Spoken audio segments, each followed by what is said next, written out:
Okay, sorry about that. So, where I left off is focusing on the context of the Middle Kingdom, and the context of the Middle Kingdom is really quite simple.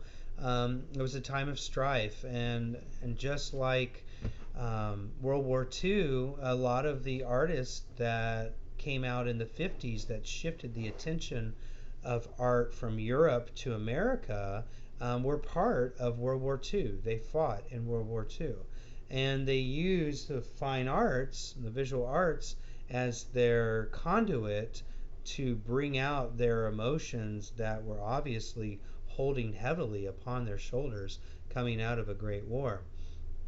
And they were called abstract expressionists, and they were very much interested in showing more of this emotional energetic approach instead of this stoic or super realistic or idealized artwork, which was becoming very present in Europe before the shift of the modern contemporary art moved from Paris, France to New York City, America. So, by thinking about World War II and what the artists generated after World War II in America and in Europe as well, we can kind of take that analogy or that example and apply it to Middle Kingdom.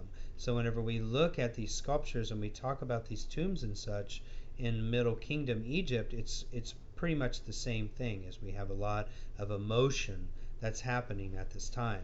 So if you look at the head of Senusret III, you'll see that there's really not that archaic smile.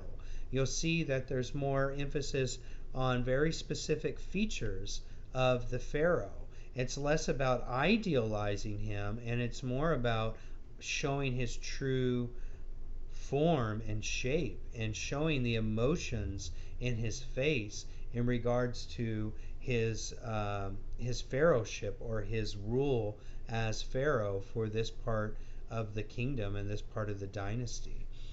You can see his cheekbones. You can see different muscular features in his face. You can see more of his dimples and the kind of more of a frown on the lower part of his face, more of a focus forward with the eyes versus a focus upward. And that's one thing that I haven't mentioned yet is during the old kingdom, and we'll see it again in the new kingdom, is the eyes are going to be more focused upward. Versus in this case with figure 317, you can see Senusret the third, his eyes are focused more straight on. And there's definitely more of an interest of the natural, organic look of what he looked like versus trying to idealize him. And what that is essentially boiling it down to the least common denominator of emotion, showing emotion on the face. Because if you look at anybody at any time, there's always some form of emotion on their face. And they're really trying to indicate that here with figure 317. All right. So the canons are kind of broken down during the Middle Kingdom. Another thing that's really important is looking at figures 318, 319, and 320. And we're going to look at what the tombs look like in the Middle Kingdom. It's no longer going to be about burying the pharaohs or the family members of the pharaohs in these mastaba tombs or developing these pyramid shapes and elevating their entombed nature within the pharaohs. It's now going to be more about burrowing into the side of the mountain. And by burrowing into the side of the hillside, the hills and the mountains, those are what are going to become the new tombs. So by looking at figures 318, 319, and 320, you can see what the new tombs during the Middle Kingdom are going to look like. So I will be asking you, what are the differences between the tombs in all the different periods? What did the tombs look like in the pre-dynastic period? What did the tombs look like in the Old Kingdom? What do the tombs look like in the Middle Kingdom? And what do the tombs look like in the New Kingdom? So we'll look at all that, okay? And another thing I need you to be able to notice is the use of the columns in 318 and 319. And the use of those columns will show you that there is going to be more of a fluted look with a flat with a flat capital on the top versus the columns that you looked at back in the pre-dynastic where the orders or the tops are in the shape of this papyrus leaf. Okay, so the orders or the capitals are going to look a little different. And another difference is the columns that are used in the pre-dynastic Egyptian period are engaged columns versus the columns here in figure 319 in the Middle Kingdom, they're fully in the round.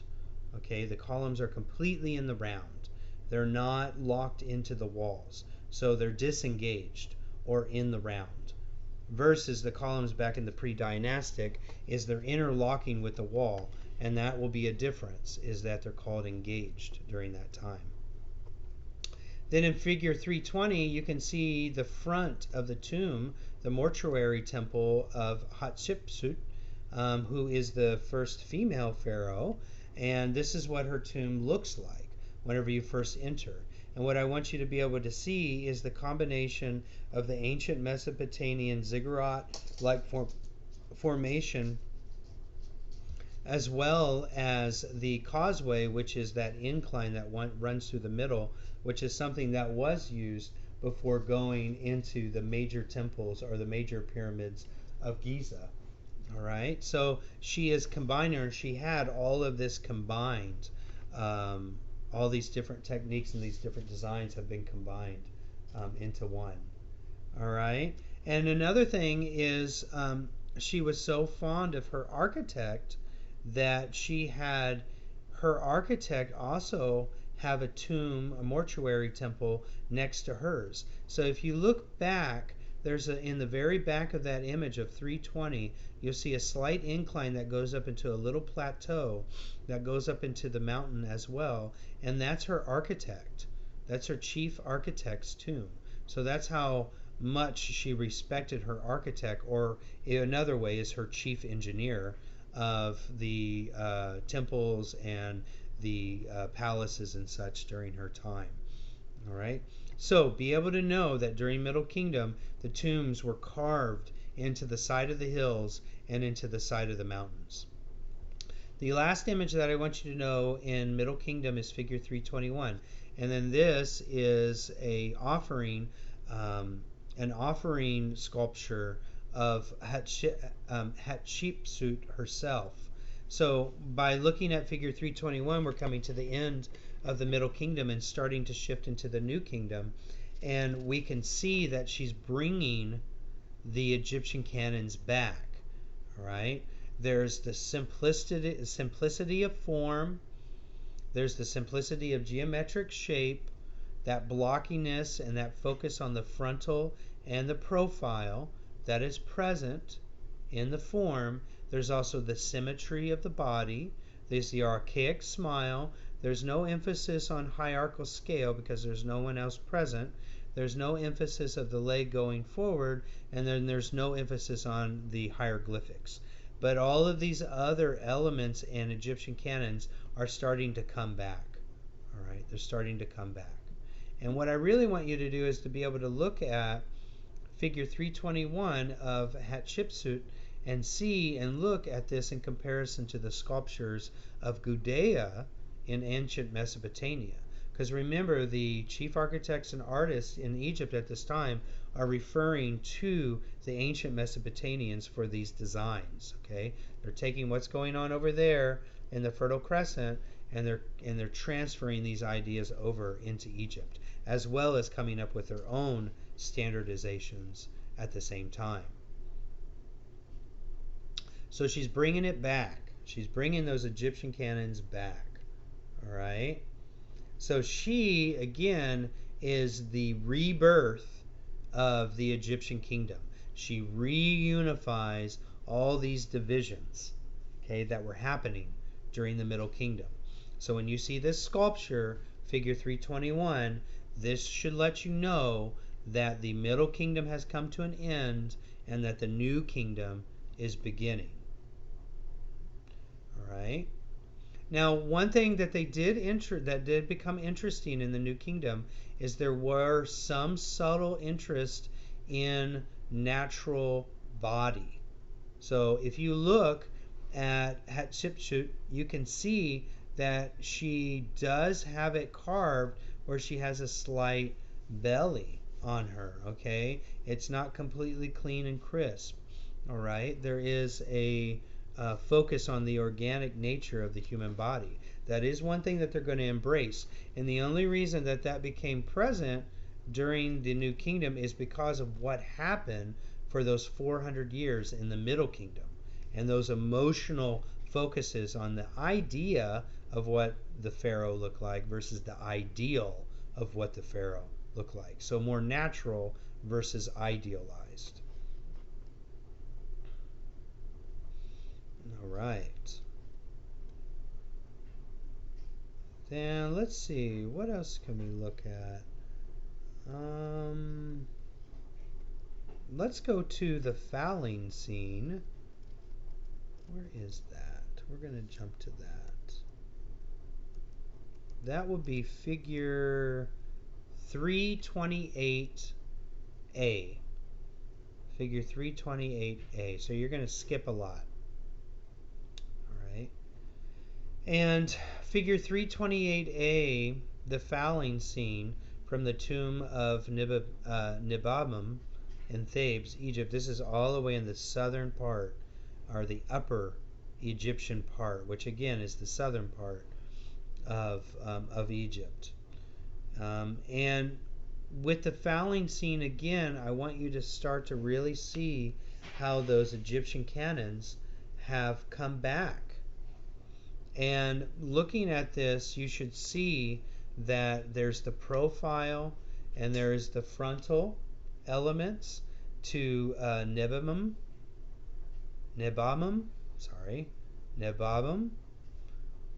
and there's also the archaic smile that's present. There's the hierarchical scale. You can see that his presence is much bigger than the rest of everybody that's around him, for the individual that's below him as well as the individual that is behind him. There's the use of the hieroglyphics. His left leg is going forward, right? So those are all your main Egyptian canons that are being present here in the fouling scene. There's also, if you notice, as I mentioned before, with Tai that is watching the hippopotamus hunt, in both of these scenes, there is an emphasis on nature having more, or the environment around them having more of a natural look. The animals look more natural. They don't fall within these Egyptian canons. The flora and the fauna, both of them have a very loose, organic look to them. So be able to compare figure 328A with that of Tai watching the hippopotamus hunt and see how much has transpired in regards to the naturalistic and organic look of the landscape and environment surrounding the pharaohs, okay, or the family members of the pharaohs. But still, those Egyptian canons are required and standardized and placed upon the pharaohs and the family members of the pharaohs. But the rest of the environment around them can be loose and more organic. And we can see that development and that progress here in the fouling scene versus that of the more simplistic attempt at naturalism and realism in Tai watching the hippopotamus hunt. All right, so be able to compare and contrast those two figures in particular. Then I want you to know figure 329, and this is Akhenaten, a colossal statue. This is 13 feet high, huge. And notice with Akhenaten,